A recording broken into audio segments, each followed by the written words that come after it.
Now, every immigrant group, except for Muslims, believes that they should come to a new country to make their lives better, to come, to integrate, and to enjoy the fruits of the new country that they have arrived at. Only Muslims, it seems to me, want to import the values they came from and turn the countries they go to into the hellholes they came from. America cannot go down this road. You cannot do it here.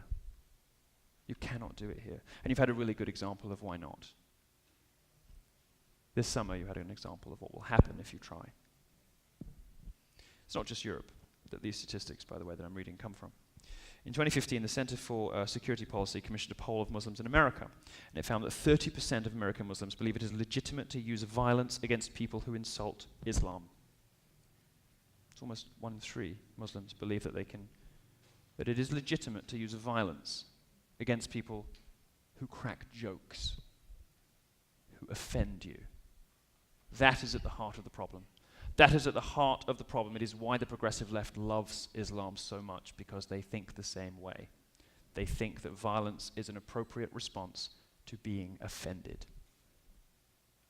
And that explains a lot of the problems, so a lot of the logical inconsistencies that you might have thought about this yourself. And think, why do these feminists who like women support and make excuses for these Muslims who treat women like crap?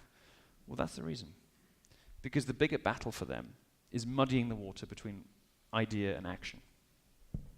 25% of American Muslims said that violence against Americans can be justified as part of global jihad.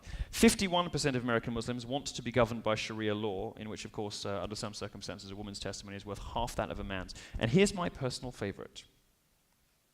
33%, 1 in 3 American Muslims, there's 1.1 million Muslims in this country, believe that if Sharia law and the Constitution clash, Sharia law should win.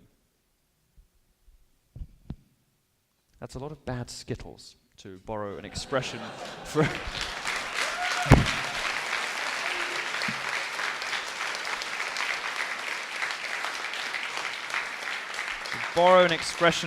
Don Jr.